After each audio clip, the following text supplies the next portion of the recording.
Hi, this is Penn on Penn Sunday School.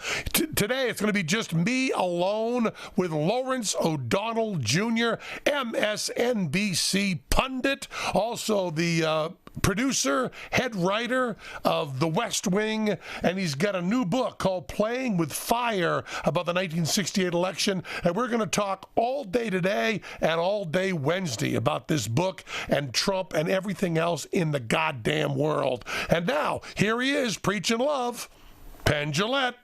We're already going. It's already recording. It's already going. Oh, we are. We do not monkey around. I have Lawrence O'Donnell, a dear friend of mine. He's been on the show a bunch of times, and now he's got a book called Playing with Fire, the 1968 election and the transformation of American politics.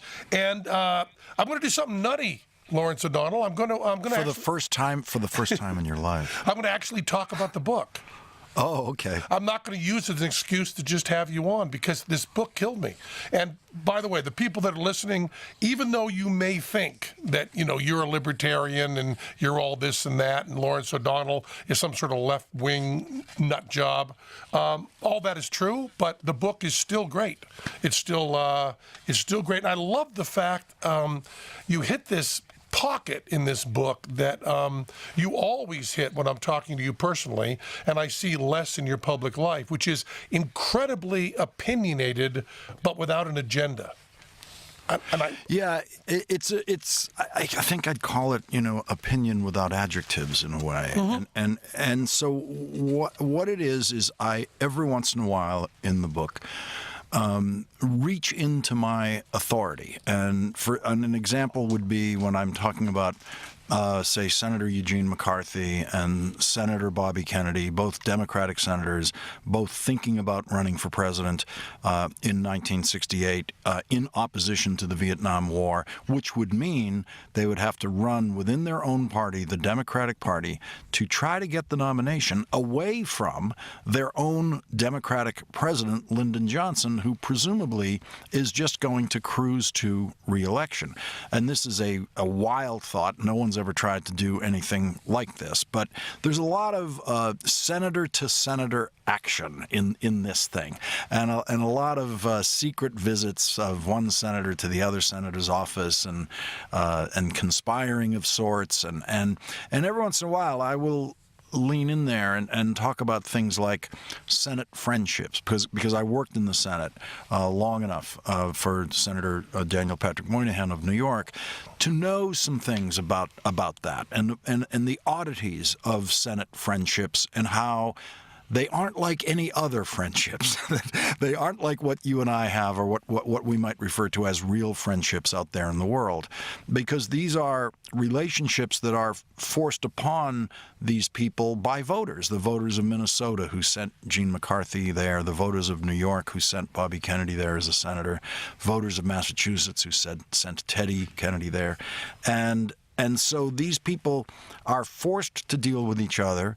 They are often forced to be friendly with each other, which is a very different thing from friendship. And those are some of the kinds of distinctions that I simply invoke my authority of experience here and there to lean in and try to explain the dynamics of the way people are together, and also a bunch of other really important things, like Richard Nixon, who in the end is caught by Lyndon Johnson actually colluding with the foreign government in order to win the presidency, which he actually succeeds in doing. And in this case, I'm talking about Richard Nixon secretly communicating with the South Vietnamese government, saying to them, do not agree to go to Paris to join peace talks because hang in there, because when I'm president, I'll get you a better deal than Lyndon Johnson will get you. And that was a violation of the Logan Act, which prevents private citizens from negotiating with foreign countries. And when LBJ discovered it through wiretaps and CIA interceptions of the communication, he called it treason when he saw it. And we know all this because we have LBJ's recorded telephone calls about it. And Lyndon Johnson was he was threatening to expose Nixon because this was days before the election. But Nixon knew that LBJ would not do that. And Nixon knew, because he had worked in that White House, he was the vice president, he understood what the men of government in those days, because they were virtually all men, what the men of government believed about what they called the good of the country. And what Nixon was relying on was, in the end, LBJ, no matter how tempted he is, will never reveal this, because the wise men of the White House will prevail upon him that for the good of the country, it's better to keep this secret. And having worked in the government and been around that notion of the good of the country, which is a very flexible notion, by the way. Having been around it, yeah. I understand. I know the dynamics of it and how it works, and that's where I think I'm invoking my authority. And you tell me as a reader, Penn, because to me it doesn't feel opinionated, when I'm doing that. It feels like I'm just expanding your ability to focus on what's in that room, but it may feel opinionated. It doesn't. No. That stuff. Stuff just feels like the authority of real information. But I love the fact that your opinions in this, other than being a peacenik, especially about the Vietnam War. Besides that, there doesn't seem to be, in day-to-day politics, when you're on there as a commentator on MSNBC, there are all these teams that are drawn constantly that you have to be on one or the other, because that's the way the conversation goes. And in this book, you're able to step outside that. Because you know that I'm a naive optimist, and I don't consider you to be cynical, but you are much more realistic than I am. The fact that Nixon communicated to kill a peace deal in order to be president of the United States is so shocking to me that even kind of knowing it and kind of having it in my bones since I was 18, not that exact thing, but knowing that he was a criminal, reading it, in my room in 2017, in my bedroom in the middle of the night, staying up late to finish it, I still feel my blood run cold. I have an actual physical reaction to the President of the United States having done that. Now, someone who is realistic like you, is this something that we caught Nixon at, and that others have done things similarly as bad throughout history, or is this really the one time the way it feels to me? This is the one time. This is the worst crime ever committed in a political campaign in the United States, the worst crime ever committed to win an office, because remember what this crime is, as I frame it in the book. This is a candidate who believes that in order for him to win the presidency, the Vietnam War on Election Day has to be going, and going badly. He needs that to happen. Going badly means the United States soldiers are being killed in Vietnam on Election Day at the same pace that they've been being killed at all year. We don't want to see any progress. We don't want to see any ceasefire. We don't want to see any kind of dramatic change in strategy that would give the country hope that this killing would soon end. And so we had a presidential candidate who needed more and more and more American soldiers to be killed every day of his presidential campaign for him to win.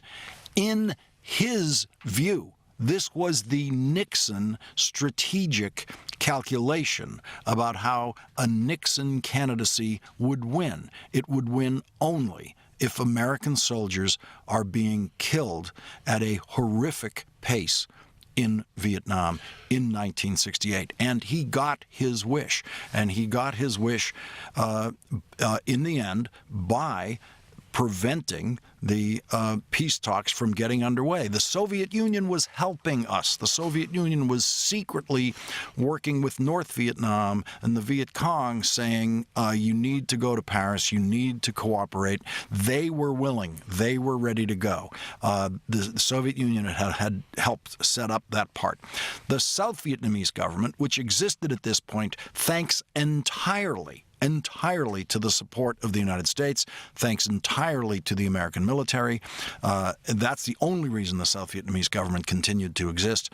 They were our client, and that was the side that refused to go to the Paris peace talks because Nixon convinced them to not go. But Nixon, when all is said and done, is a human being. Yes. When Nixon makes that phone call, can you give me any idea of what moral acrobatics are going through his mind to make that whole paragraph you just did, which makes me fight back tears? How do you do that? How do you do that arithmetic? I mean, I kind of know how Trump does awful things because I've been around him and I know he's not smart, but Nixon is smart. How does he do it? Yes. Well, let me draw a distinction about smart. It's this word it's a complex concept. Richard Nixon was a very good student, very, very good student. Very good student in high school, very good student in college, very good student in law school. It doesn't mean that he was smart enough, wise enough to do the job of the presidency. Lyndon Johnson was an undistinguished student, nothing as sharp as Richard Nixon as a student. He was smart in ways that Nixon wasn't. He was not nearly smart enough to do the job of the 20th century presidency in the 1960s, especially in dealing with the issue of Vietnam, which ultimately vexed him and crushed his presidency. But you cannot begin any consideration of anything Richard Nixon does without beginning at the very beginning, the beginning of his life. And the reason is, the easiest thing you can do with Nixon is make him a cartoon villain. And that's all he was to me when I was in high school living through this story as it's presented in 1968. He was just a cartoon villain, as LBJ was to me. I saw no dimensions to them at all. I knew none of their history. I didn't care about their history. I was a high school kid, and I was smarter than the President of the United States. And I wasn't the only one. I knew that the President of the United States, Lyndon Johnson, was completely wrong about Vietnam, and boy, it was easy in 1968 to be smarter than the President of the United States. And I was smarter than Richard Nixon about Vietnam as a high school kid. That was easy. And so I didn't have to think about them beyond that. They were wrong. I was right. As I've acquired more information over the years about that period and about these people, and I understand there are more dimensions. In doing this book, I really had to go to the very beginning of all of their lives, of Bobby Kennedy's life, of Gene McCarthy's life, of Lyndon Johnson's life, and in many ways, most interestingly, Richard Nixon's life. And I come to this, I did a book, as you know, 30 years ago, my first book. I was very slow at getting to the second book. The first book is a completely different kind of work, but the last long form writing, if we can call it that I had been doing prior to the short scripts, the 10-minute scripts I do on MSNBC. The last long form I was doing was the West Wing TV series, which you graciously appeared in as yourself with Teller. Yes, I did. On a bit that you co-wrote with me, to put it mildly. Actually, you wrote virtually the entire bit that you were in, and I am the only one who gets credit for it on the screen. Well, you'll be very happy. I've told you this before, but you'll be very happy that when we do that bit from the West Wing, that people do come up after the show and say, it's so nice that West Wing lets you do that in your show. It's really gracious. It's really great. Well, here's just to give people a sense of the enormity of the graciousness of Penn. There's a bit that Penn and Teller do in their show, and I saw this, years before I figured out how to use it in the West Wing. But as soon as I saw it, I knew that belongs in the West Wing. West Wing was a 7-year series, so I had time to figure it out.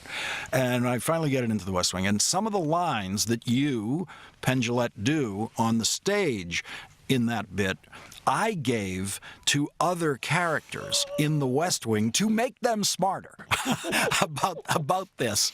And so, the Penn character says, 1/3 of what the Penn character actually says on the stage, because some of that stuff was too good, and I was just going to have to steal it and put it in other actors' mouths. And so that's how generous Penn Jillette can be when you trick him into something like this.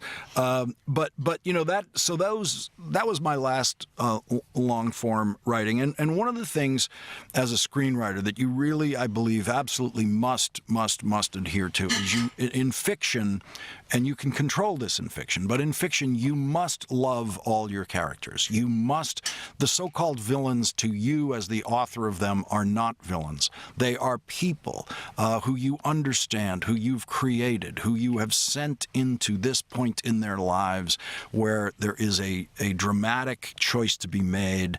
They're making one choice, the other guy is making another choice, and you must never, as a writer, think of one of them as the bad guy and one of them as the good guy, or the scene is going to be terrible. The scene is going to be one-sided and overloaded with goodness on the part of one person, and the other one's just going to be twirling the mustache, and it'll be terrible. Yeah, we see that all the time in bad writing. You see it all the time. That's the standard scene. The best scene is when the guy who you think of as the bad guy says the thing that you agree with in the argument. You go, oh, wait. And so you get to see that it's difficult, to get to that this conflict has difficulty in it and no one is completely right. But in drama, there can be a winner, but you just can't make the win that easy. And so to equate that to this story, one of the things that I was going to have to find is Richard Nixon the human being? Because that's there. You just have to find it. And I had actually researched Nixon a fair amount in the past, actually, for a movie script that was in development at a certain point that I was asked to do a rewrite on, which I did. It never got made. But I knew some of the basic outlines of Nixon's youth, which is really important, and it's in the book. And he has the most sympathetic story of any character in this book as a kid growing up in America at the time that he did. He was in a poor Depression-era family in Southern California. They tried to have a farm and tried to grow some stuff. It didn't work. His father managed to put a general store together with a few vegetables and citrus here and there to sell. It was a tough struggle. Richard Nixon himself had to drive the falling apart pickup truck 25 miles every morning to go pick up produce and bring it back to the store in the hope that there would be a customer with enough money to buy an orange that day. And while all of this is happening, there's a tuberculosis outbreak that America is incapable of dealing with. And little Richard Nixon, as a kid, watches two of his brothers die of tuberculosis, sequentially, years apart, watches his mother suffer through that. And your heart goes out to Richard Nixon, the little kid, more than any other of the characters in this book when I go back into their childhood and into their high school years, into that development. And one of the things I wonder about, one of the giant what-ifs about Richard Nixon, is what if he had gone to Harvard? And the reason that's an interesting question is that he was actually admitted to Harvard College. He was that good a student at his public high school in California that he was admitted to Harvard College. And he decided that even though Harvard was going to offer a scholarship and help him go there, he couldn't leave the family. And by the way, this is a decision that is still made today in America. I have met poverty-stricken kids who've been admitted to Harvard, been admitted to Yale, who face an extremely difficult choice.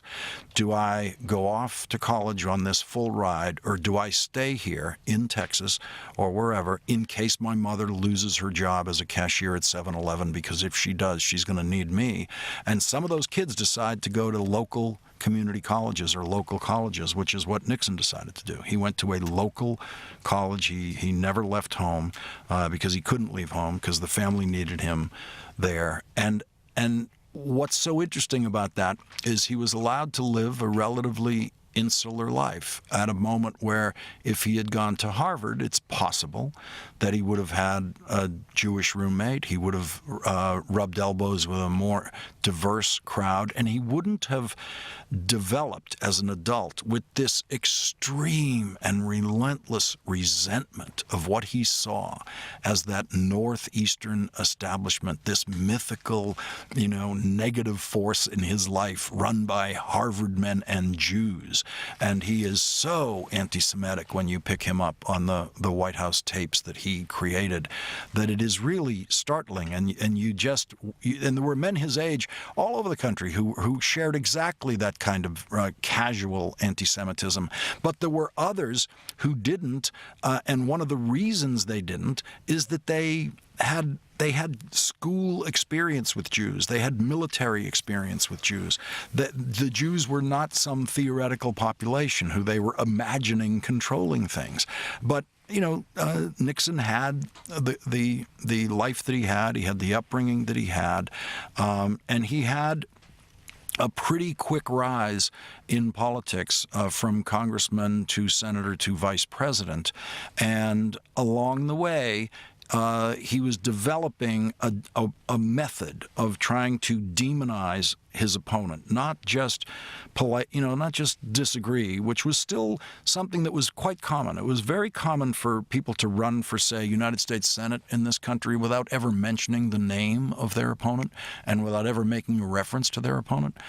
They might mention the Republican Party, they might mention the Democratic Party and their agenda, but it was very common to not mention your opponent's name. Part of the theory was you're actually heightening the voters' awareness of the alternative by giving it an actual name. Sure. And so that enforced a certain kind of politeness. Nixon didn't share in that. He was a believer in demonizing opponents, and it was easy for him to do because in his poverty and in the suffering of his family, he is one of the people who developed a kind of complex, a resentment complex about it. I think Nixon would have been ripe if he had not gone into politics and had grown up today in the same way and was still with us. He would have been ripe as a Trump voter because he was filled with resentments that we saw in basically the resentment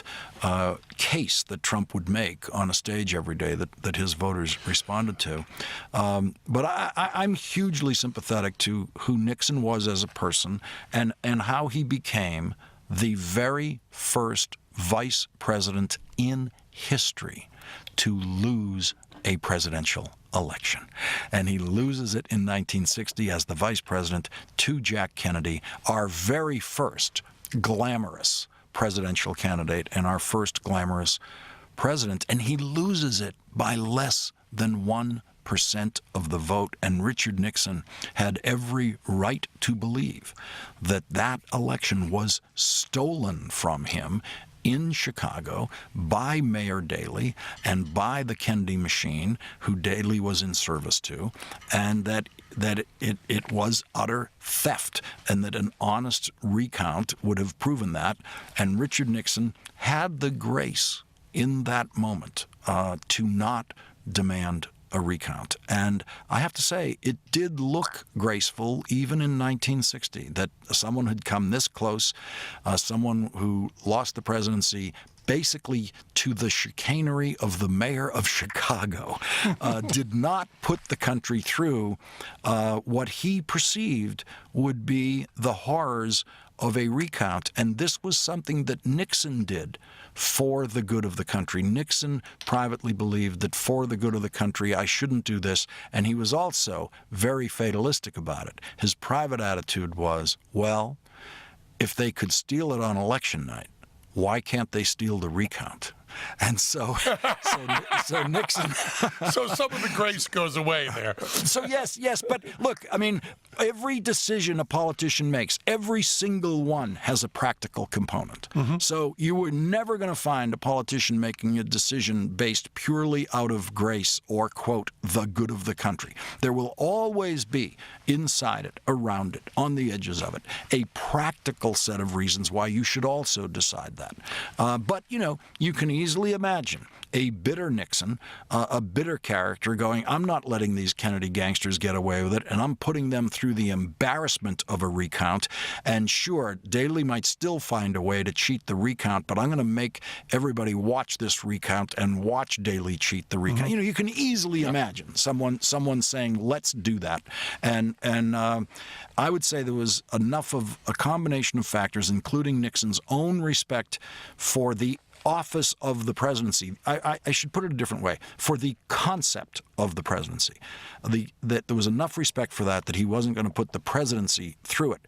And I say the concept of the presidency because once you say the office of the presidency, to me it becomes a little too literal. And when you say that, that would suggest that if you have respect for the office of the presidency, you wouldn't commit crimes in the office of the presidency, which Richard Nixon eventually actually does. And so I believe his respect was entirely for what I would call the concept of the presidency. Now, I want to go back a little bit and just ask you as an aside. Was that a long enough answer about Richard Nixon? No, I have more. Okay. But I want to know if you personally, Lawrence O'Donnell, have any problem that you think any human being has on planet Earth that would not be solved by going to the college you went to?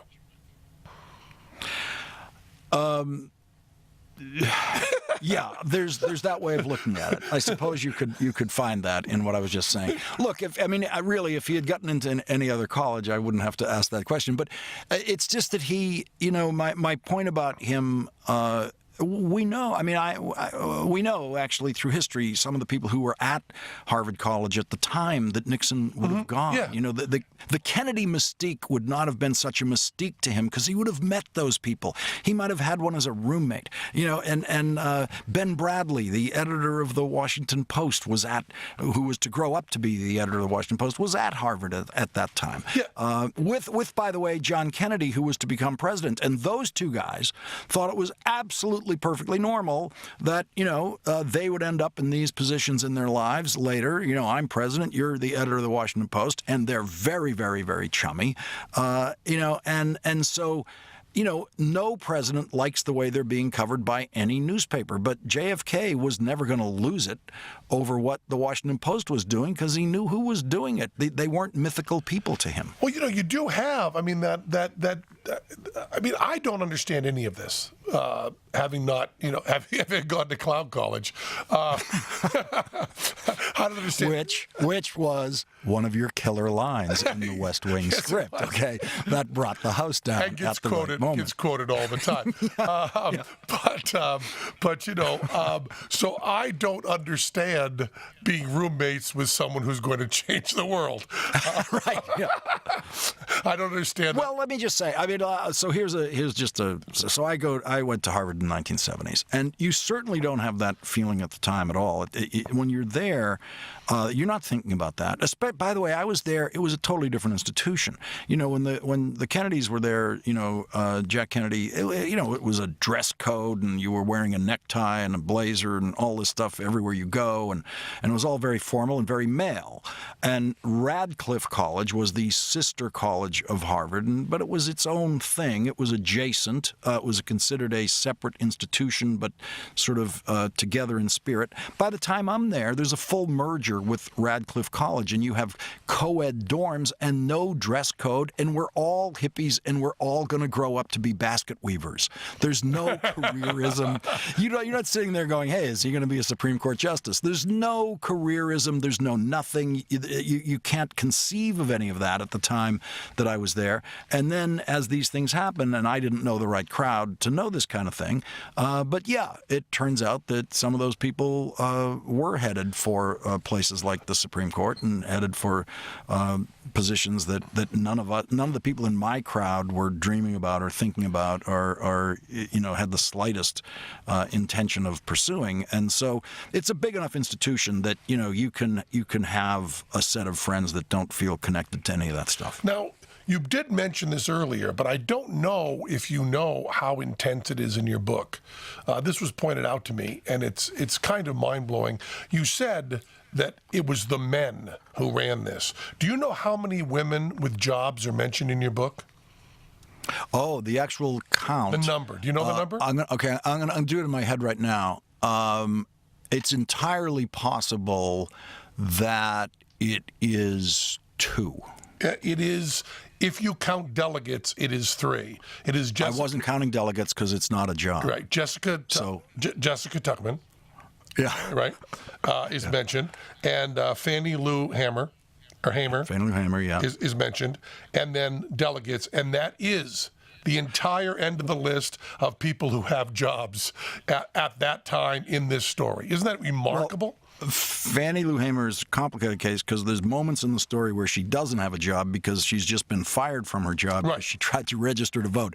But I'll tell you who the first person who came to my mind is Mary McGrory, who's in the book, who was a Boston Globe columnist, and she was a great Washington character.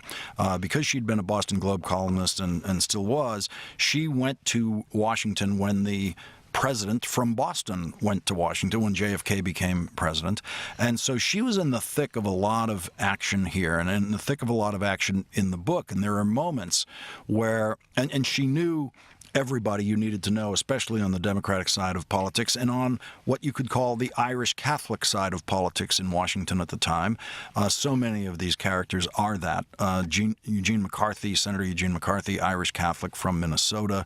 Bobby Kennedy, Irish Catholic. Teddy Kennedy, Irish Catholic. And so one of the dramatic challenges that emerges early in the campaign is when Gene McCarthy goes to New Hampshire and challenges LBJ and does fabulously well in the New Hampshire primary. He comes in second, but he was supposed to get 3% of the vote, and he got 42% of the vote. Bobby Kennedy is that's the final straw for Bobby Kennedy. He jumps into the race. He'd been thinking about it, deciding against it, thinking about it, deciding against it. Then he sees how Gene does in New Hampshire, and he jumps in. And now there's a need for some kind of peacemaking between what are the two anti-war candidates challenging the pro-war candidate, Lyndon Johnson. Enter Mary McGrory, who is passing messages back and forth from Gene McCarthy to Bobby Kennedy and trying to broker meetings with them, and as well as covering the campaign. And there's scenes where Mary McGrory, who ultimately, is really torn between these two campaigns. There's scenes where she's with Gene McCarthy on the night when Lyndon Johnson announces he's not going to run for president, and this giant party breaks out in the McCarthy hotel out there on the campaign trail. And here's the way Gene McCarthy and Mary McGrory and others in the McCarthy suite partied that night: by reciting poetry and writing poetry. Yeah. Gene McCarthy was a poet himself. Yeah. He would sit in his Senate office when he was supposed to be out there muscling through amendments on the Senate floor, writing poetry. And he was the very last presidential candidate in our history who believed that the way to win a voter's heart and mind was to flatter the voter's intelligence. We have not seen that since.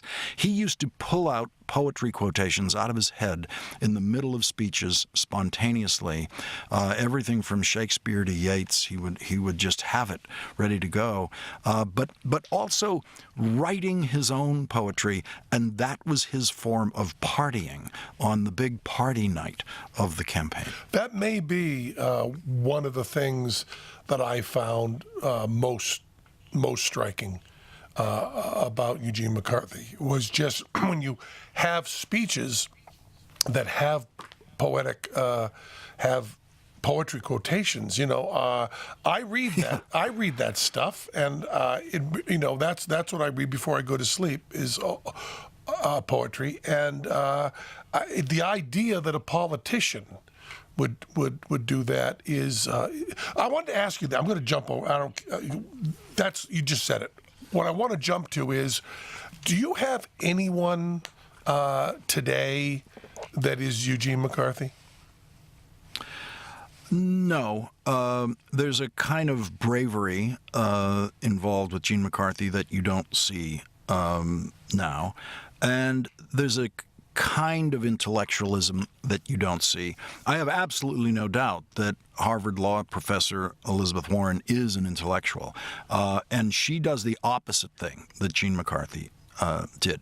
She takes her Harvard professor phrasings of things and simplifies her language down to the point where it is absolutely common denominator language. There's not a person anywhere who doesn't understand what Elizabeth Warren is saying at any time. And she's very good at bumper sticker language and reducing things to sound bites and simplifying, and some could say oversimplifying, depending on how much policy and fact you really want to hear. And so. And very engaging. I mean, Elizabeth Warren, I've seen her go out on these stages. She went out on the stage of the California Democratic Convention last year, and it was like an explosion. It was really this rock star arrival. McCarthy would get a rock star's reception when he first went out on the stage because he was the kid's dream come true. All these young kids with draft cards in their pocket who are worried about going to Vietnam. This is the guy who can save them. And then he would immediately depress the audience. He would immediately take all that enthusiasm down and quiet it all down. And he would never go for applause lines. It's not clear that he knew how to go for applause lines. And he would drone, according to the political observers, the pros who were watching him. They would just say he would drone on. And no one had seen anything like it. They'd never seen what they considered such the press that was covering this, such boring campaign speaking. Here's what they didn't realize, that Gene McCarthy's audience was filled with college students. And this was a giant burst of the population of college students in America, which was far greater than we had ever seen before. College was becoming a mainstream thing. It used to be a minority experience going to college. It was on its way to becoming the majority experience. And so all of these kids in the audience were looking up, and they were seeing someone who they recognized, their professor. Mm-hmm. And a lot of them had admiring views of professors who they thought were wicked smart and way smarter than them and knew a lot more and had something to teach them. And so McCarthy's audiences uniquely knew how to consume him. They knew how to take him in when he wasn't going for the big applause lines. And so stylistically, there's no one like McCarthy now, and you could look at Bernie Sanders in 2016 and say, well, wait, he's Gene McCarthy because he ran the Gene McCarthy pattern, which is you run out on the left side of the Democratic Party, you run an insurgency against the establishment. And I say, yep, that's exactly right. Bernie Sanders was 27 years old, living in Vermont when he watched Gene McCarthy go up to New Hampshire. So yes, he was following the Gene McCarthy path. There was a big difference. He had absolutely nothing to lose in doing that. And Gene McCarthy had his entire career to lose. He had everything to lose by doing this. But also, Bernie Sanders just doesn't have as much, there isn't as much intellect in him as there is in Eugene McCarthy, right? No, I don't think there is, but I would say you could say that about, well over 90 senators, if not more, today. Gene McCarthy was one of the great intellectuals of the Senate in its history. And that's if you wanted to isolate, you could isolate senators in a variety of ways. If you said the intellectuals, you would need the smallest room. It's Daniel Patrick Moynihan, it's Eugene McCarthy, and it's very few others, and you skip over decades to find the next one and the next one and the next one, and it's the least likely characteristic to have in someone who ends up in elective office. It is an opposite kind of approach to life. It is not. It does not reward studiousness. It does not reward contemplation. It does not reward reflection. It rewards reaction and energy and enthusiasm and simplicity. That's what campaigning rewards. And so the more of that you have, the better off you are. The more complexity you have in your head, the more trouble you're in. I think Obama is a genuine intellectual and one of the rarest kind I've seen. Someone who didn't you? He could do the on-stage version of a politician, and he could do the backstage version. Yeah, he did. Were you ever? I would wince sometimes at Obama being folksy in a way that felt phony to me. Did that ever feel that way to you? No, I have to say he never felt phony to me. He seemed to me to be the person who uniquely was able to play every note in the American rhetorical composition sheet. He can play every note we have, from the he can sound like the president of the Harvard Law Review, which he was. He can sound like a black community organizer in Chicago, which he was. He can sound like a Hawaiian. He can sound and he's all of those things, and so he can really sing, and he can really sing, which is I could. Yeah. Who would have thought that? Well, let me tell you something. I had an experience in Ireland that made me think, this is decades ago, that one requirement in running for office is there has to come at least the one time where you have to stand up and sing. Because in Ireland, they all do. A politician can just burst into song at any moment, and it made me recall that before my youth in Boston, the Irish politicians who were getting elected to everything, to governor, to city council, to mayor, to treasurer of the state, all this stuff, they could all sing. They would go to they would go to events. They would have their fundraising events. They would have campaign events. They would go to your birthday party, and they would sing. It was one of the tests of their personalities, and it's a phenomenally wonderful test of personality. And the last time I saw this was John Hume, this politician in Northern Ireland, who was at this event that I was at, and in the early 1990s, and he just at a certain point he just sang, and he's giving an eloquent speech, and at a certain point he just turned it into song in a kind of inspirational way, and I thought he had the greatest voice in the world because it's so honest and real. And I'm not even sure what kind of a voice he had, but it was melodic and it was song. And there's something about that. There's something about you cannot. Something of your soul is going to come out, even if you're singing a barbershop quartet thing. I don't care what it is. Something's going to come out. And yeah, the Obama song moment in his presidency is really one of the moments that you have to have if you do any kind of highlight reel ever of who that person was and who he was in our politics. I'm totally okay with part of his heart came out, part of his honesty came out, that he has that skill on stage. What I was not ready for was the fact he's really good. Yeah, because, you and I have heart. We believe that about each other. Yeah. We know it would scare people if they heard us. Yeah, exactly. We know that they wouldn't say, "Oh, listen, look at that! Listen to that heart." Yeah. They wouldn't be able to hear anything. They'd just please stop. Yeah. Please stop. It's really there's something I want you to do that we've done privately. Several times. That's simply the worst preface you could have to whatever this is. My mind is reeling. Go ahead. I'm listening. I sat around last night, with a bunch of people who just produced they were producers of a TV show we'd done in the afternoon. They came to the show and afterwards sitting around. And all of them smart working professionals in show business. And they then spoke backstage, like we all did, about how right now is the worst time in the history of the United States of America, with a madman who is stupid, in charge, and everybody completely falling apart. And I wanted to bring up again that I thought that when you have a president committing treason who's gone crazy, American soldiers dying overseas, 4 students shot at Kent State off the gold standard, all this stuff happening all at once.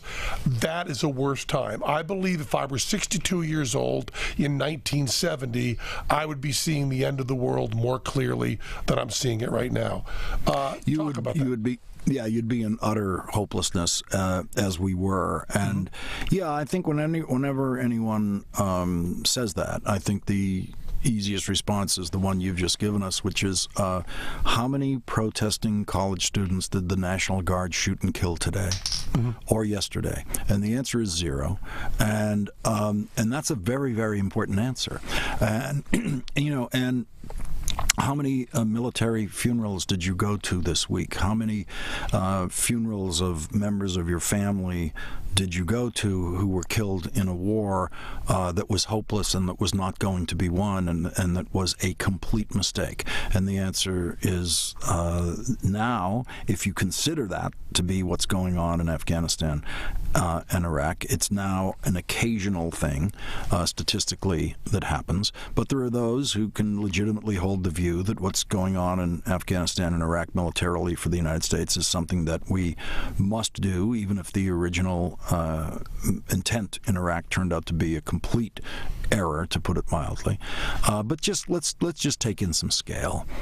1968, 16,589 American families had to bury their soldier sons in the United States. 16,589. That was the first year that I went to a military funeral. My cousin Johnny, who had graduated from West Point in the spring of 1968, was killed in action in Vietnam in September of 1968. He got his Silver Star on the day that he was killed in action for the action that he was in that day. He got it posthumously.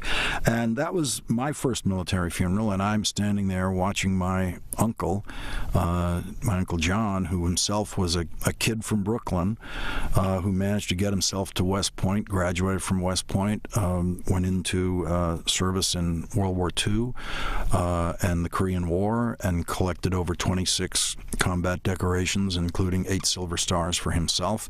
And he was the giant of my life.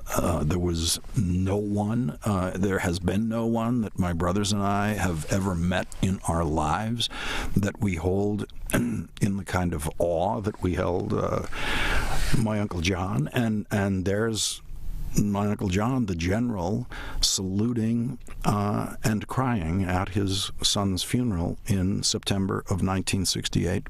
And tragedy has many faces, but nothing quite like the general saluting the coffin of his dead son. And that was just a day in the life of 1968.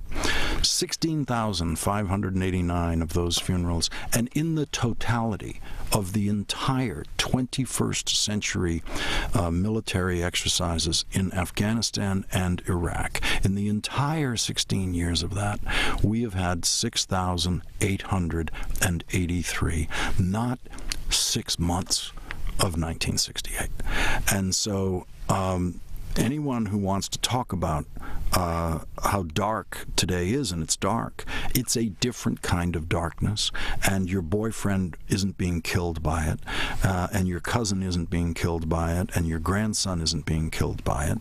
And unless you're in a military family, but let's remember, the military deaths that we have now are all a result of actions taken before there was a Trump presidency. And they are statistically, and I don't want to diminish any of them, they all have the same amount of pain that my cousin's funeral had. But statistically, that's a different thing. It's an all-volunteer army. We are not drafting kids who are opposed to what the military is doing and sending them off to their deaths. We are not having the kind of massive countrywide riots in all the major cities of the country in the aftermath of Martin Luther King Jr.'s assassination, which happened in 1968. And bombings. And bombings. The bombings were so routine at things like post offices and any kind of federal institution. My school, we had bomb scares. In a little rural school, there was a bomb scare. I mean, obviously jive, obviously no chance of there being a bomb, except that there was a chance of there being a bomb. That's why they evacuated the school. And you know how those bombs, those constant bombs that were going off in America, changed America at that time? Not at all. No one changed anything about the way they were doing anything. The post offices that would get bombed by, the weathermen and the extremist factions of the anti-war movement, those bombs would go off at midnight at a post office. No one was in the post office. It was a way of striking at the federal government, and everyone would come to work at the post office the next day, and they'd sweep up and they'd just deliver the mail, and none of them would think we've got to do something about this. It was just, well, okay, and there'll be other ones, and now the slightest sort of hint of something might happen, and everybody's got to take their shoes off for the rest of their lives, and so we were better at 1968 in processing that kind of stuff, but the threat to you personally, the threat to people was all very specific, very chilling, and the 1968 election was about life and death. That's what Gene McCarthy wanted to make it. He wanted to put the war on the ballot so that you could vote for or against the war. That meant it was a vote about life and death, and it was about the life and deaths of people we knew. It was real. It was every day, and that's not part of what we're living with now. What there wasn't in 1968 or 69 that there is nothing but now is embarrassment, which is we had Nixon and Johnson were villains. To me, I was 13. Yeah. They were villains to me. They were pure, unadulterated evil. But you did not blush. And what we're seeing in this presidency now is just, I was brought up that that embarrassment was an emotion that wasn't to be taken seriously. And every article I read... Obviously, you've lived a life with that motto. Yeah. My mother would say, "Who's looking at you?" when I complained about my clothes. "Who's looking at you?" was all she ever That's said. Right. Who's looking at you? So when they say other countries are embarrassed by our president, my upbringing says, who gives a fuck what other countries think? But even me from clown college, even me with eye makeup in high school, even me in a cape, even me at clown college, I just spend every single day not in fear of loved ones dying, but waking up in the morning, reading the news, and blushing for what our president has done. And it's so weird to see fear and embarrassment that far apart. I mean, Trump is, after the major word that pops into my head when I think about him is embarrassment. How the fuck is he president of the United States of America? Yeah, well, he's an outgrowth of a set of political dynamics that got first set in cement in 1968. Yeah, well, that's the point of the book. One of the points of the book that I love. I just love how you let the audience do the work. I think there were maybe 5 references in the book to this was the last time this was done until Trump, or this is the first time this is done. You got like 5 times in there where you kind of hold our hand and go, "Oh, by the way, I'm talking about now." Right. Exactly. But the rest that's of the all book, you need. You allow the audience to read every page and going, "This is where Trump starts." So since you're doing that in the book anyway, why don't you do it now? Yeah, well, there's so many of those things, but I will say this about today: it feels the same as 1968, and I discovered this on election night late in election night when I was talking to my daughter who's in college, and she's crying, and Her whole dorm is crying. And let's just remember, most people in America did not want Donald Trump to be president. So you were not in a minority if you didn't want him to be president, and you were not in a small minority if you were crying that night, if you thought it was a horrific outcome. And now even more people don't want him to be president. The polling has gone much worse against him being president since he became president. So you're in a vast majority when you're kind of horrified by the Trump presidency. So the feeling is the same in that it's extremely dark, because as I was doing it was worse in 1968 and worse during Vietnam, when I was doing that lecture privately on election night, my daughter, who's a history major in college and comprehends it all, took it all in and said, well, yeah, but this is our Vietnam. And I think she's right spiritually. It feels the same. It feels dark. It feels endless. It feels dangerous. It feels hopeless. And it isn't clear what to do. And one of the differences between now and Vietnam is that it felt like all of those things, but it was clear what to do. It was take to the streets and protest. It was, in my case, in college, hey, there's a Vietnam protest tomorrow at noon in the Boston Common. You had to look and go, okay, I'm going to skip economics class. I'm going to go. You're going to go. And you didn't ever say to yourself, will it work? Will tomorrow's protest end the Vietnam War? You never said to yourself why. You just did it. There was a commitment. There was a commitment to resistance that was daily and that was constant, and the resistance had a very specific focus, which was end this war. And I have to say, every single time we went to one of these demonstrations, I remember being in the car with my brother Kevin. I wasn't old enough to drive, and he was driving us down to Washington, to one of the first big Washington protests. And we weren't driving down there thinking this'll do it.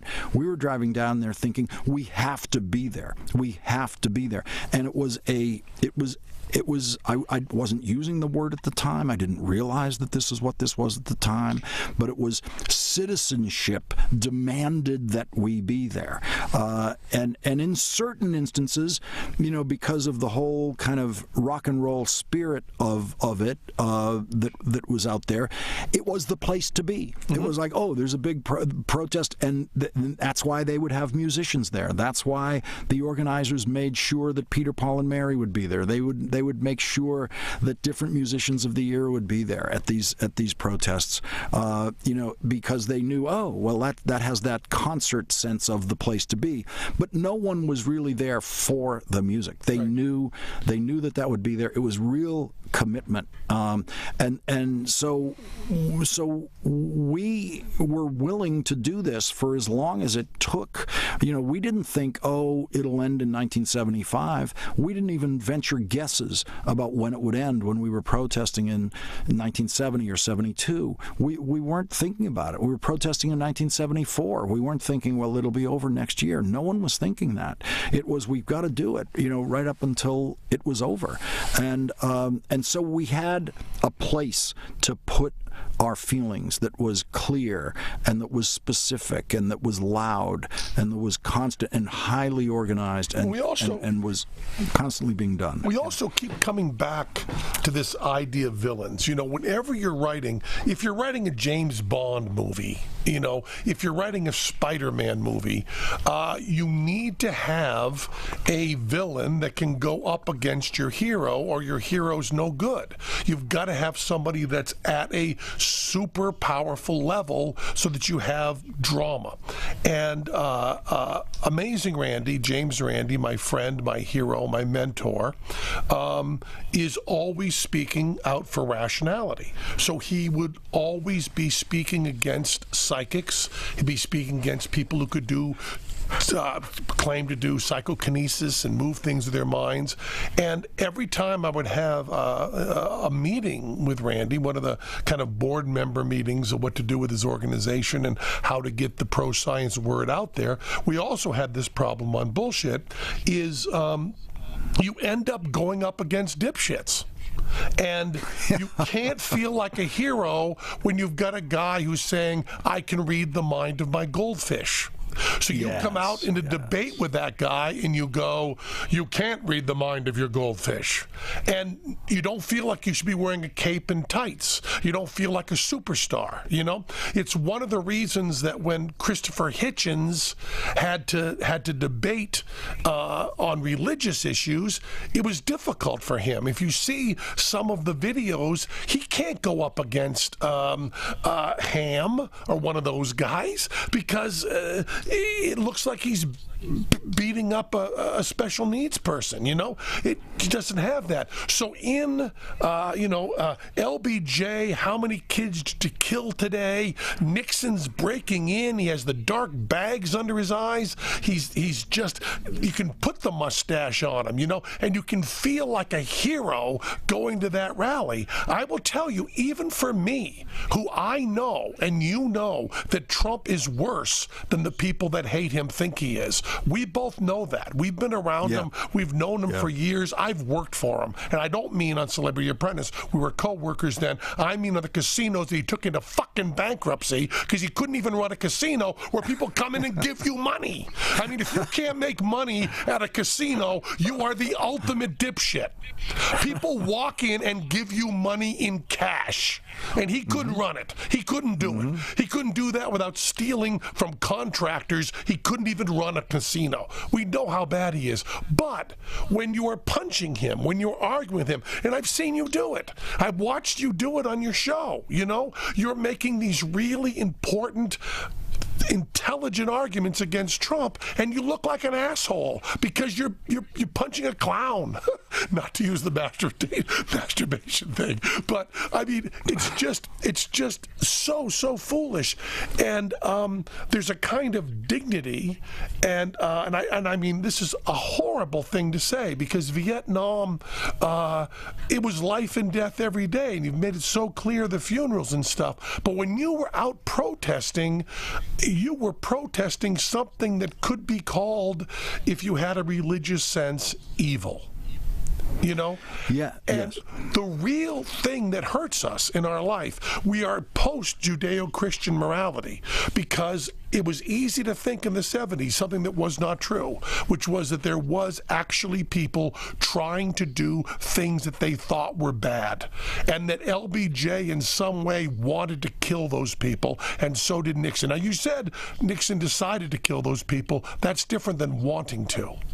But now we are really staring in the face of what really makes things go badly, which is gross incompetence, and which is sloppy, no conspiracy. There's no conspiracy with the KKK. There's no conspiracy with the neo-Nazis. There's no real conspiracy with Russia. That's the nightmare, is that we'd much rather have someone who is Machiavellian and running things, because fighting against sloppy idiocy is just not noble. Yeah, and it can't stop. Sloppy idiocy is going to be there tomorrow, and so if you were, let's say cable news existed, which I've always wondered about, what it would be like if we had cable news during Vietnam. And we have a sort of a taste of it now. But if cable news had existed during Vietnam, there would be times when the president would come out and announce a bombing halt, and those of us who would be in cable news and be against the war would have something positive to say about what LBJ did today, and we'd say that's a good step, and we'd be able to feel like some of the things we'd been saying for the last 6 months have been heard and responded to this way.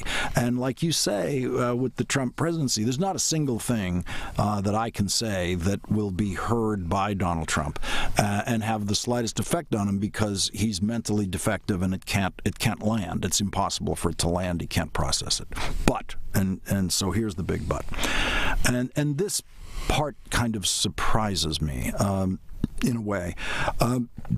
I used to think that these shows, that kind of thing that I do, is a preaching to the choir exercise, which is fine. The choir likes being preached to. It's cheerleading. And Yeah, but I'm not changing minds. It's just because the people aren't available to it. The people who don't think what I think aren't watching my stuff. Well, it turns out some of them are married to people who are watching my stuff. And so what you get every once in a while, walking through an airport or somewhere, somebody pulls you over and says, "Oh, watch your show. That's really great." And you've really brought my husband along. He was going to vote for Trump, and now he's just going to do a write-in, and or something like that, And I think, wow. And she says, because I just watch. I just do not. I tell him I'm not going to. I'm watching you. I'm going to watch you every now. I'm watching you, and so he ends up hearing more of you than he wants to. And you've made some points where which is by the way 5 seconds. Yeah, right. But every once in a while he said, well, okay, so he's right about that. Okay, I'll give him that. And at a certain point, he gives me enough that he gives up the Trump vote. And look, moving someone from Trump on the ballot to not Trump is in effect, a vote for Clinton, even if that person, votes, writes in, or even abstains.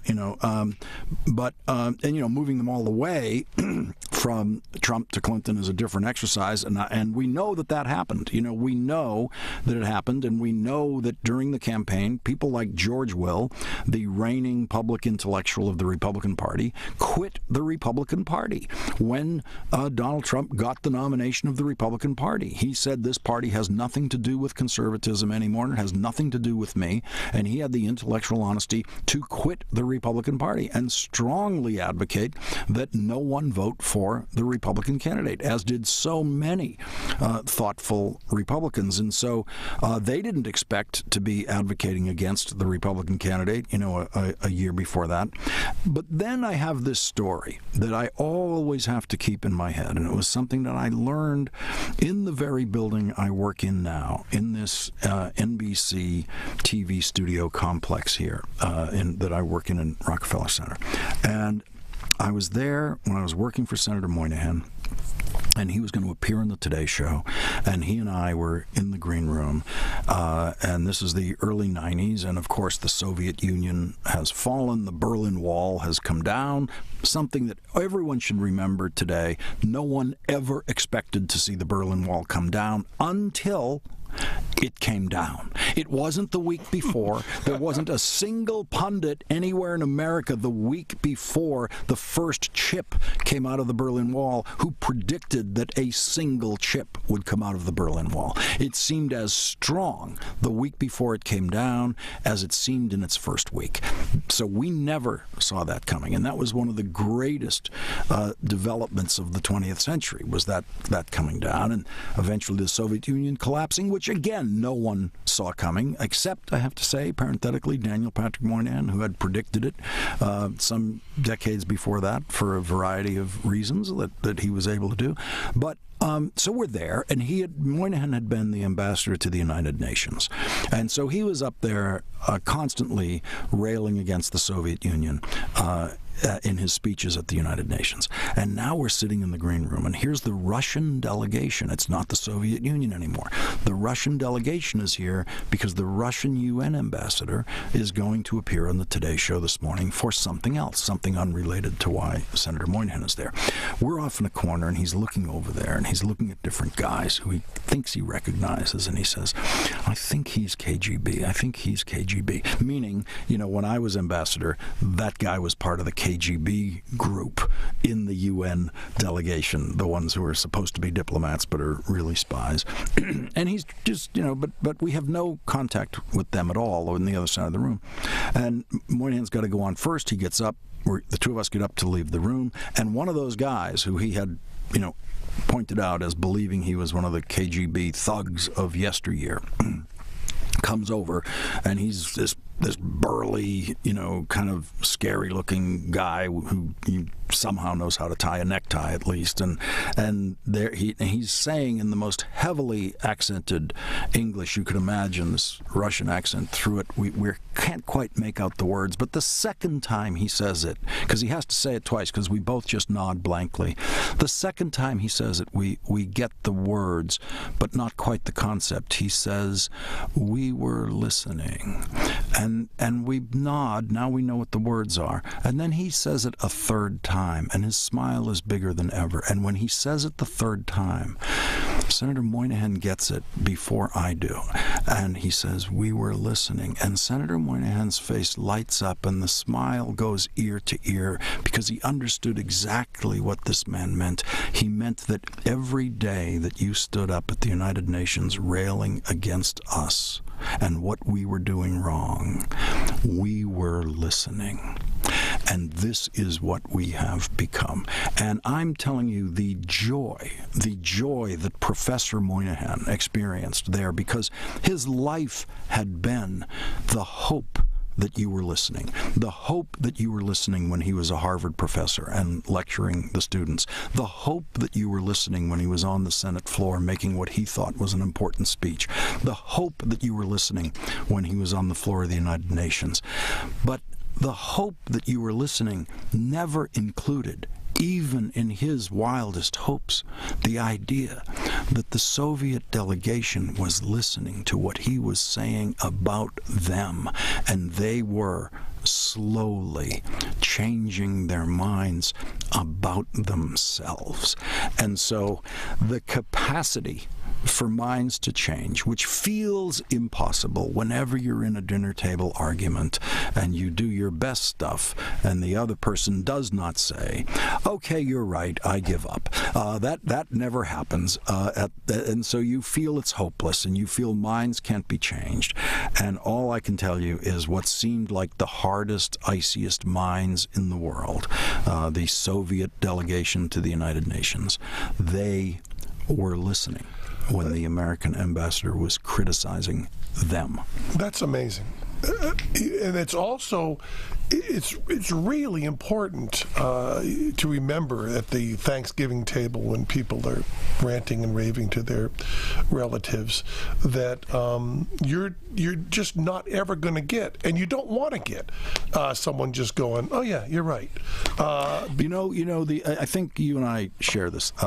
It's the rarest thing that happens in adulthood, right? Mm-hmm. And if I have to think quickly, the last time that happened to me, where I was in a conversation with someone, we're exchanging ideas and we're evaluating each other's position, and the other person says, and we don't start at the same place, and the other person says, "Yeah, okay, you're right."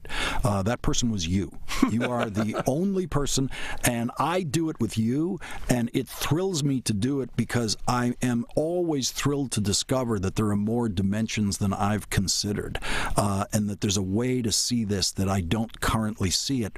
And I always feel educated by the changing of my mind, and as long as my mind stays the same, I can't feel any smarter. There's no way for me to feel smarter, right? The only way for me to feel smarter is for you to tell me something I don't know and change my mind. Yeah, I'm reading a book now called Being Wrong, which is all about how important that is.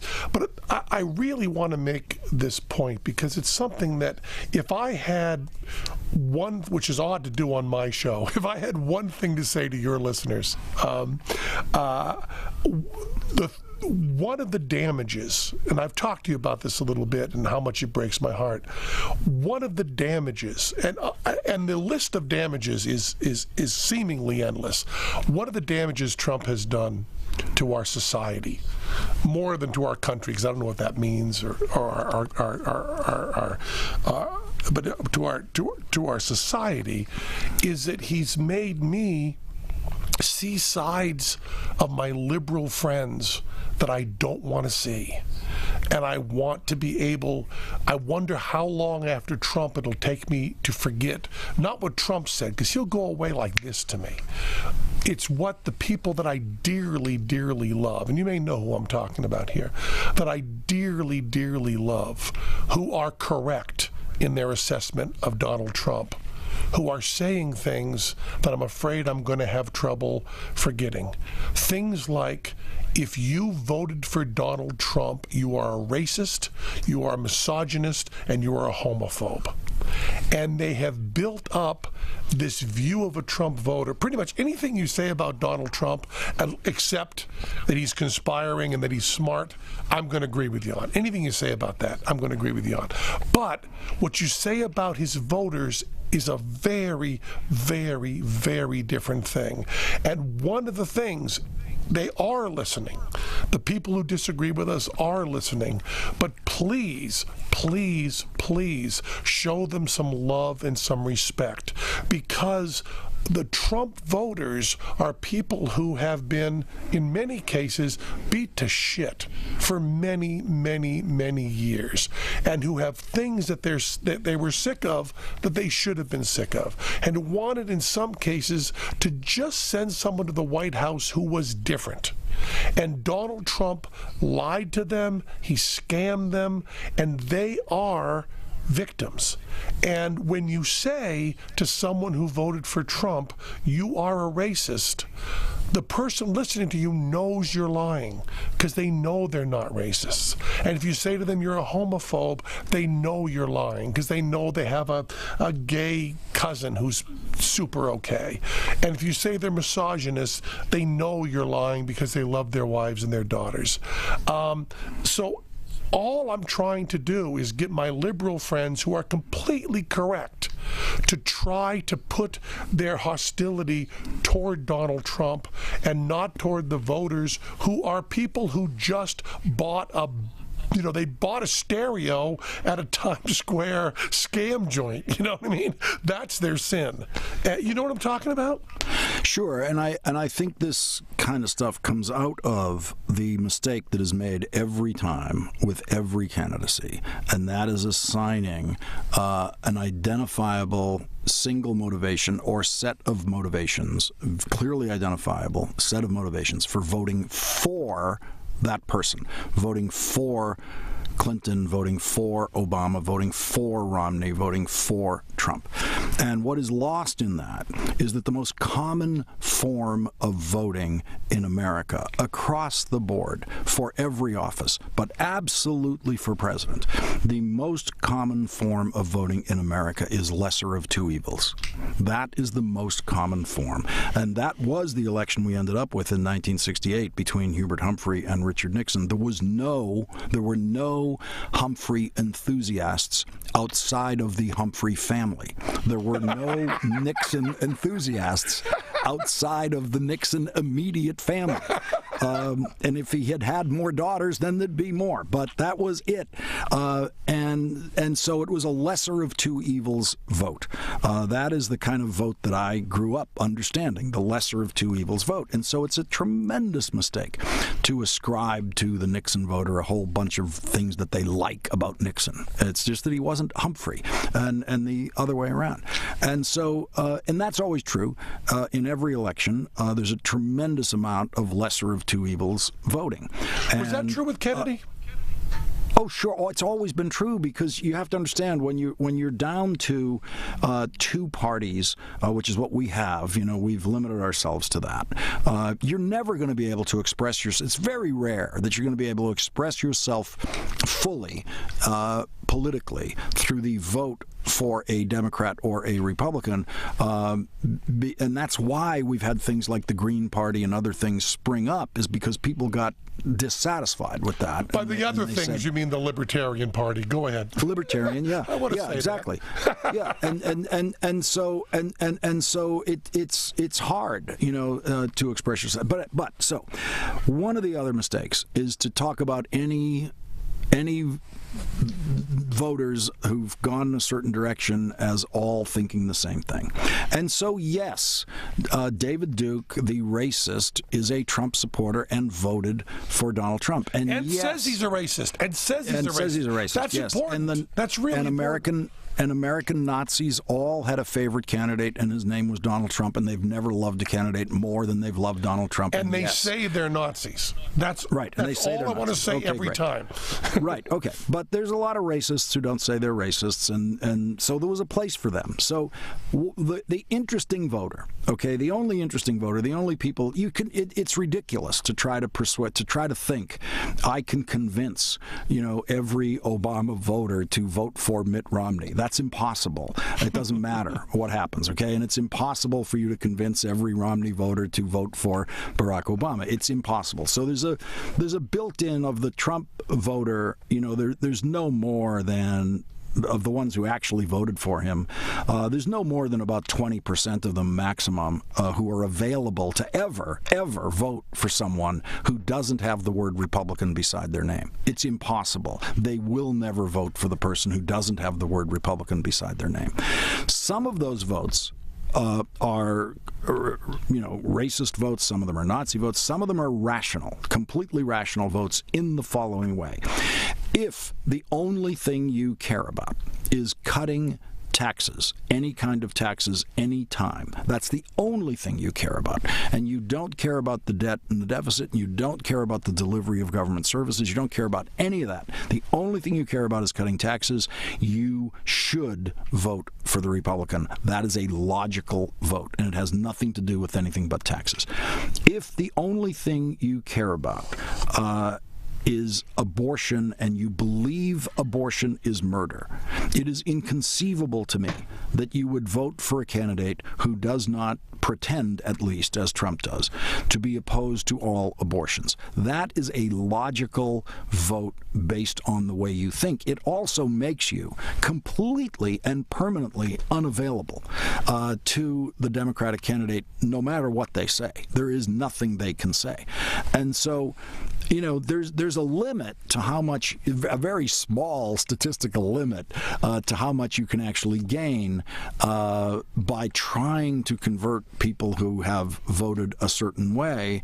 But there are definitely people who voted for Donald Trump who are available to vote for a Democrat. I knew someone in the Massachusetts primary who couldn't decide before the primary whether he should vote for Bernie Sanders or Donald Trump. Sure, there were a lot of those. And ended up voting for Donald Trump. I know for an absolute fact he would have voted for Bernie Sanders in the general election if Bernie Sanders was on the ballot.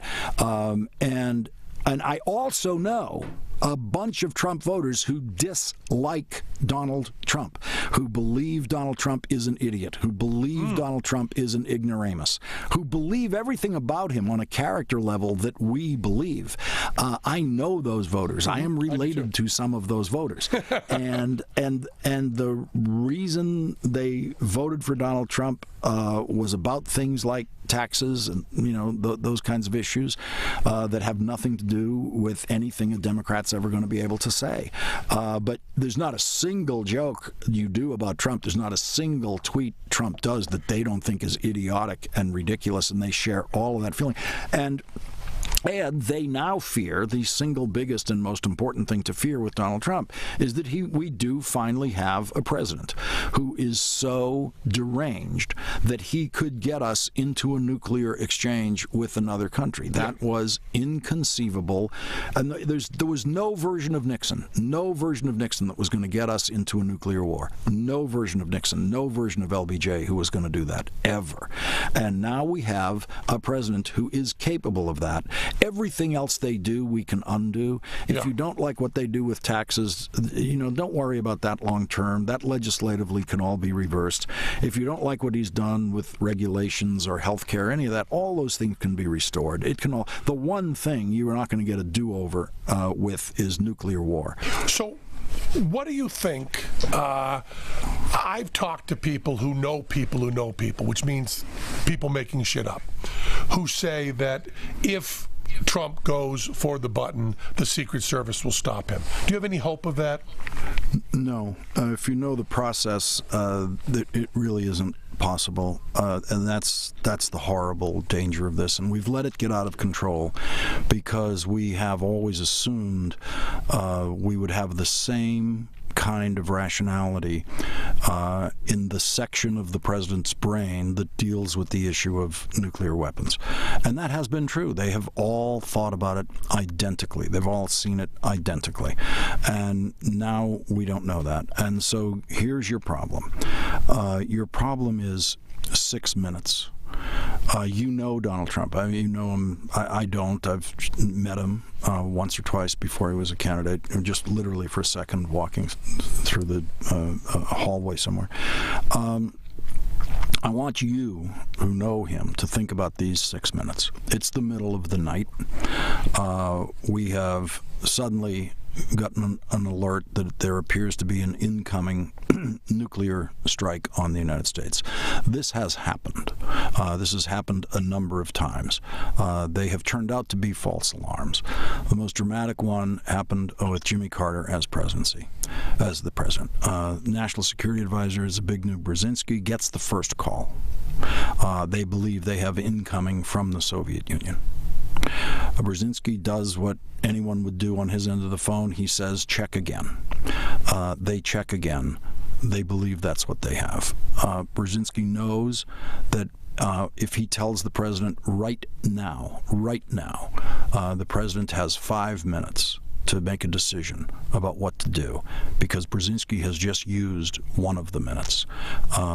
So every minute Brzezinski does not give it to Jimmy Carter is a minute that's making Jimmy Carter's moment more difficult. You're going to give him fewer minutes to decide this.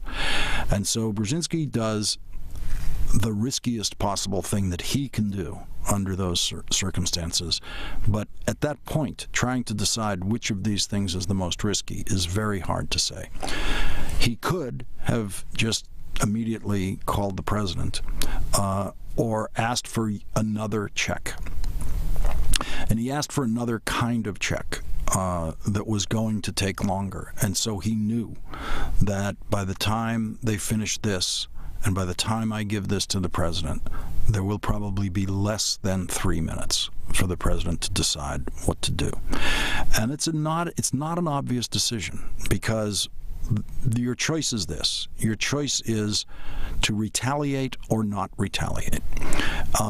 And so you know the destruction that is coming to the United States at that point. And within a few more minutes, we're going to be able to tell you exactly which cities are going to be wiped out. We're going to tell you what is going to be gone. Whether it's Washington, New York, Boston, whatever it is, we'll be able to tell you. And so you can look at that and you can say, that's the way the world's going to be tomorrow. These places aren't going to exist. But should there also be a world in which Moscow doesn't exist and St. Petersburg doesn't exist? How many millions of people should I kill in the next couple of minutes? And what will that do for the day after tomorrow? Will that mean, if I do that Miami, Atlanta, Charlottesville, Chicago, New Orleans, Dallas, does that mean that's what disappears the next day?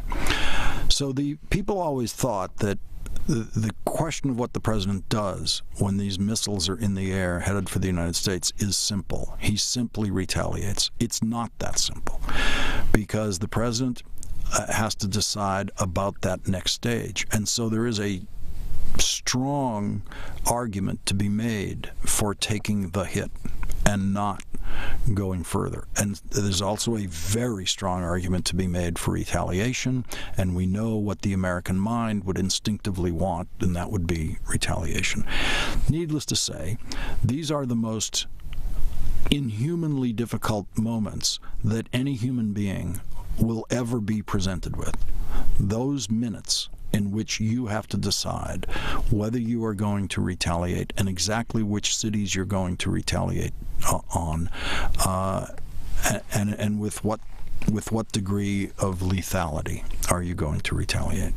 And I want you to imagine Donald Trump being handed those minutes to evaluate that, because what happened after the third and final check of this was that Brzezinski discovered, as he had another phone in his other hand, to the president's steward outside the president's bedroom, where that steward was going to have to break into that bedroom, wake up the president, put this phone in his hand, if Brzezinski gave him the order to do that.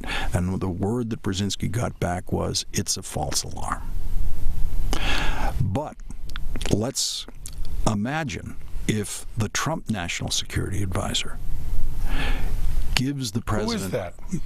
That is H.R. McMaster, McMaster, this general, who has demonstrated no reason at all for us to think he is in any way a more capable human being in that role than anyone who's had it before.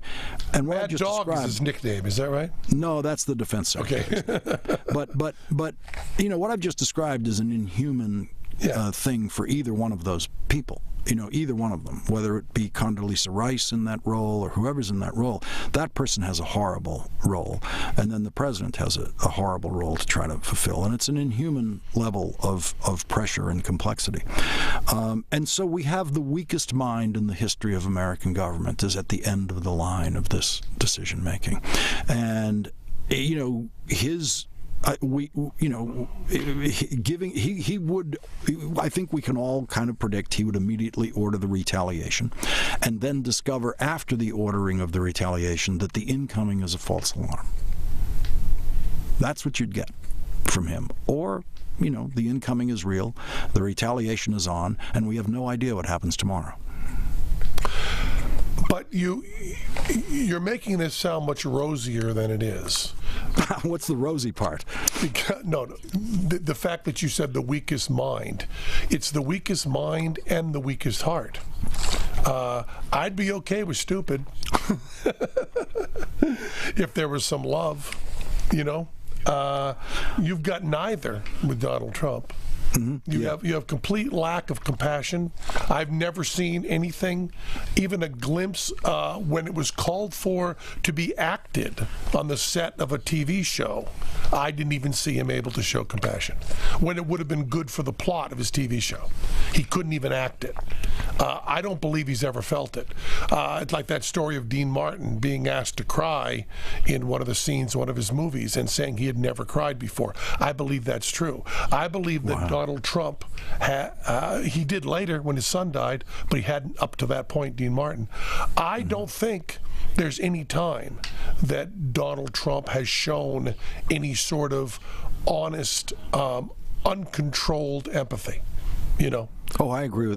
There's never been the slightest exhibition of it ever, you know, including everything we know about his children and the way they grew up and how many years, you know, I think the Donald Jr. spent not speaking to him, like something like 10 years because of the way he treated his mother. It's everything is utilitarian to him. The wives are utilitarian to him, and the children are props and utilitarian. But even utilitarian gives him more credit. I think there's a very good sense of this, and there's also a very bad sense of this. He is living in the moment. I don't think he even thinks 2 days, 3 days ahead. Right. And it's just amazing. Now, my question, I think we've all played that scenario, and you're really right. That scenario didn't cross my mind with Obama. You know. By the way, it's a terrible scenario with any president. That's why William Perry, a former defense secretary, has been saying for years, you know, this is utterly insane. There's no human being who can make the right decision in this situation. And the idea that we've completely handed this over to an individual, the future of the planet, in a moment like that is crazy. You know, we gave the Declaration of War powers entirely to Congress. It was to be deliberative, it was to be purposeful, it was to be carefully arrived at, and we've gone from that all the way to, it's just completely up to one guy who has a window of less than 6 minutes to make this kind of decision. Was there a time in the 40s, 50s when that needed to be in one person's hands, or was that always a lie? Well, the trick would be figuring out the alternative. Because I'm not sitting here with the alternative, especially when you consider when we detect an incoming missile strike from the possible launching areas, which are, very far away, Russia, China, and now conceivably North Korea, that when we consider that and the velocity of these missiles, you're going to have 6 minutes. You're going to have 6 minutes to make up your mind. It's like, okay, let's wake up everyone in Congress and get them into a hearing room, and we'll have, it's like, well, this is an invention. This the intercontinental ballistic missile with nuclear weapons is an invention that defies the design of the founding fathers, and there is no invention that defies that design more. Yeah, and what I would say is I like that. I like that they've got 6 minutes and they can't get it together that quickly to make the decision, so there will not be retaliation. That would always be my answer. Now, what are the chances? And this is a question that I would seem like it would be crazy because I've seen people writing about it. What are the chances that North Korea is less crazy? Well, look, since we know how crazy Trump is, it is now actually possible that North Korea is less crazy, and we've never had that feeling before. Never. Never. We've only had the feeling. What we've had with North Korea is the question: are they crazy? Are they crazy? Because they could sound crazy from time to time. But then, as you stare at what they're doing, if you were to ignore the language and you stare at what they're doing, you realize, oh no. There's nothing crazy about what they're doing, because, like all dictatorships, preservation of the regime is the number one priority. And the only conceivable way to preserve that regime is nuclear weapons. There's no other way. It's not the use of them, but simply the possession of them. Because the way the world is organized, sorry to say, nothing gets you more respect in this world than nuclear weapons. And the second you have nuclear weapons, we're going to treat you differently. Everything about our approach to you is going to be different. We're going to be very careful in how we deal with you. We're not going to try to push you around. And Pakistan knew that, and that's why Pakistan secretly developed nuclear weapons. They also knew that their rival, India, would be trying to do the same thing, and so why should they, not engage in this? Israel knew they were going to have a nuclear weapons surrounded by enemies like that, and they knew that they had all the technological skill they were going to need to do that. There wasn't going to be any difficulty doing that. Israel still has never admitted that they have nuclear weapons, which is something worth remembering. North Korea admits it. I'm not saying you get big credits for that, but when the world looks at the American government's posture toward nuclear weapons around the world, it notices a bunch of parentheses and a bunch of oddities, so it's okay for Israel to have nuclear weapons and never even admit that they have nuclear weapons, but it's not okay for us to publicly work on nuclear weapons, developing them. And, it's okay for Pakistan to have nuclear weapons only because they secretly developed nuclear weapons, and if they had ever done it publicly, you would have done everything you could to shut them down. And Gaddafi gives up his nuclear intentions, and he gives them up, and then at the Americans' urging, he gives up his nuclear intentions, and then you depose him and basically watch him get executed in the street. So if you're out there in the world and you're a dictator who's trying to hang on, and the United States doesn't want you to have nuclear weapons, that's not a very persuasive point to you. Now, what are the chances that in 20 years we will look back and say, the fact that the United States was run by someone that everybody in the world thought was crazy was good because they were afraid of us? Is there anything that we can claw onto to feel a little bit of hope? Not that point. Nixon was the originator of this idea. Yeah. He wanted some foreign countries to think that he was crazy and unpredictable and just might nuke them, in the hope of getting better behavior out of them.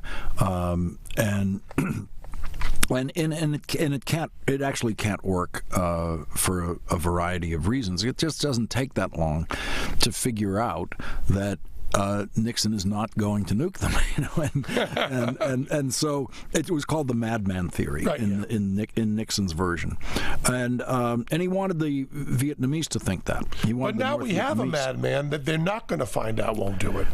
Yeah, but let's go back to where Nixon really wanted it to work. He wanted it to work with the North Vietnamese. He wanted to have them think he's a madman. There's no kind of bombing. There's nothing he won't do to us.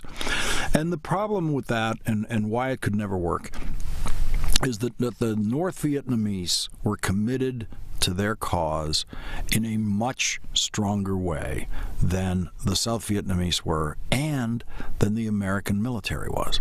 And so your madman could not beat an enemy that was genuinely committed more than you were faking your commitment. So it can't work when you're up against, and if you think that the North Korean military and the North Korean regime's commitment to its own continuation is not extreme, and is not stronger than Donald Trump's will on anything. I mean, they are committed. That's what commitment looks like. It's a pretty ugly commitment, but they really are committed.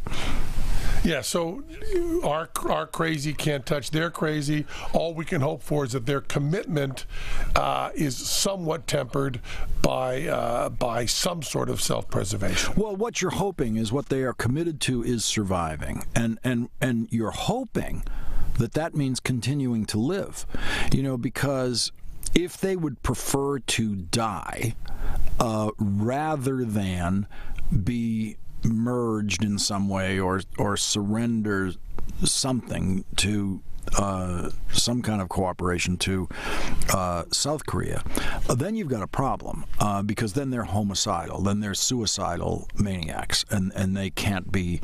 You can't use the incentive that you're supposed to want to, that the other side is always supposed to have, is that they don't want to die. And as long as the other side has the incentive of I don't want to die, above all else I don't want to die, at some point you work this out because enough of your soldiers have died, and you go, we just can't take any more death, so we're having a peace right now. We're starting our peace negotiations right now. So I'm hoping that the North Korean regime is committed not only to its continuation as the ruling regime of North Korea, but the continuation of being living human beings. And so, because that seems to be, Kim's option at certain points, you go, well, wait a minute. Does he understand that he dies too? If there is an actual exchange here, he's gonna die. Does he understand that? And of course, it isn't clear to us that he understands that, or more importantly, it's not clear to us that he cares about that. It's not clear that there's a limit to Kim's conduct which stops at the point where he physically endangers his own life. If we knew that he wasn't willing to do that, then we would know what his limits are. I want to, because of your book, Playing with Fire, you do talk it's not the book that talks about that the most, but you do talk about how we go from Nixon, a criminal committing treason, into Nixon, the ex-president. Do you see, not in just a way that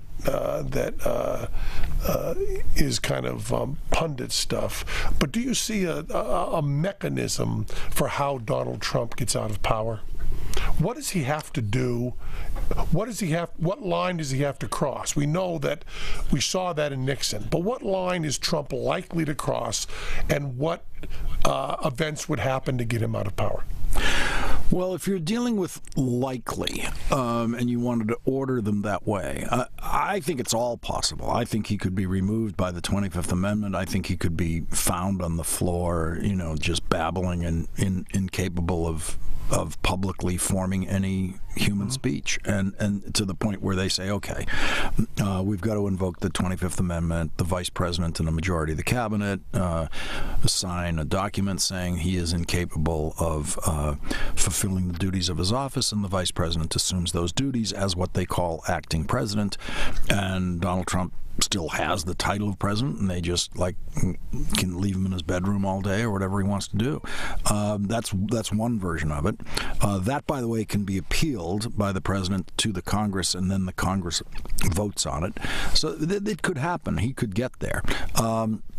And the other, of course, is impeachment, and that could much more likely happen if we're dealing with likelihoods. And it may be that the most likely thing is that none of this happens. But the most exposure that you can see from where we're sitting right now is there's a very strong exposure of Donald Trump to an obstruction of justice charge, a federal crime committed in the firing of the FBI director because he fired him in order to stop an investigation of Michael Flynn. That is classic obstruction of justice.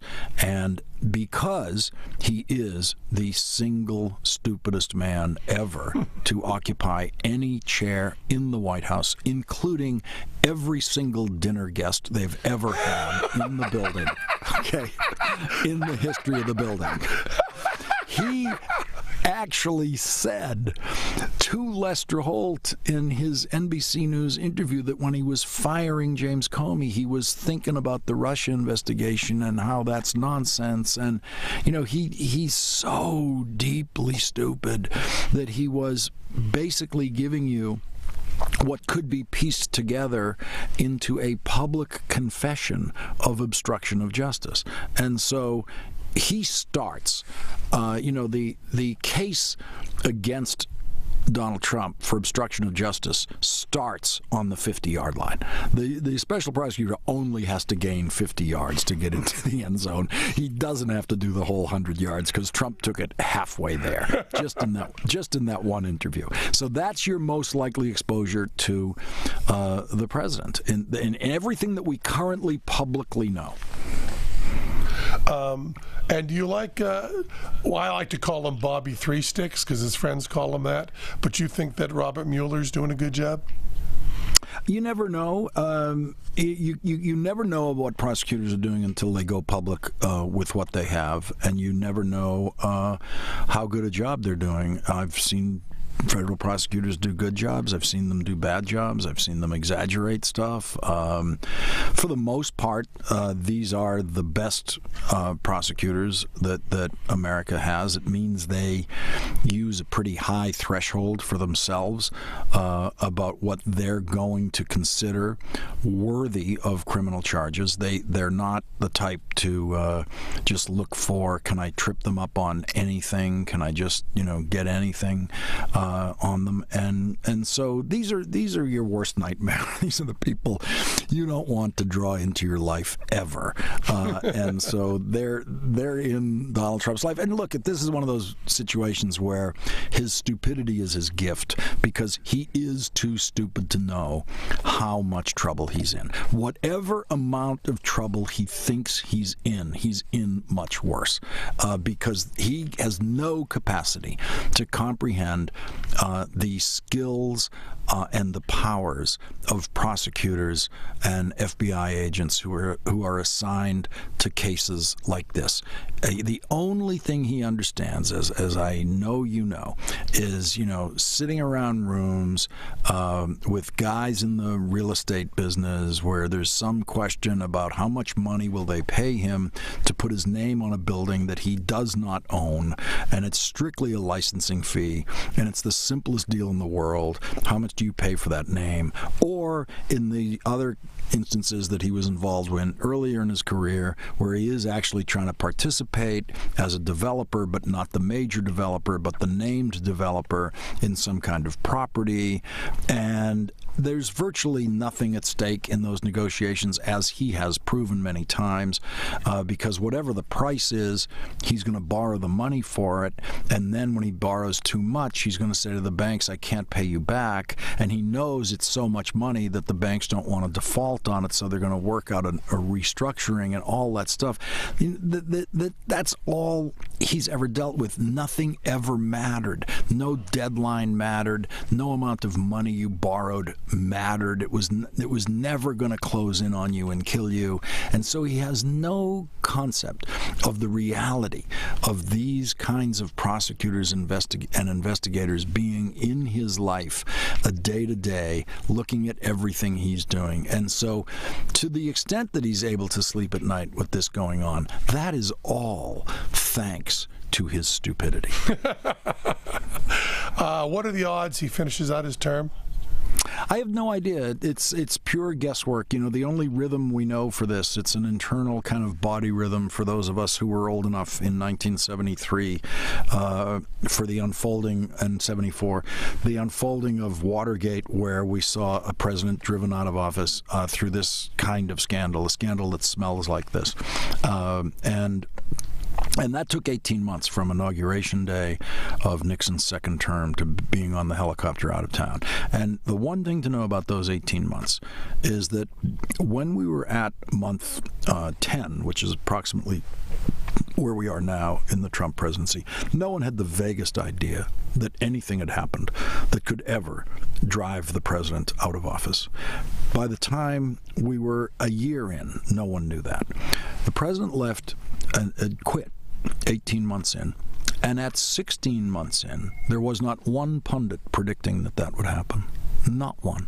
And so when you're sitting here, and I'm not predicting that it will happen, that doesn't mean that we're not in exactly the same spot chronologically of where we were in 1973, the last time we had this kind of feeling in our guts about what was going on in Washington.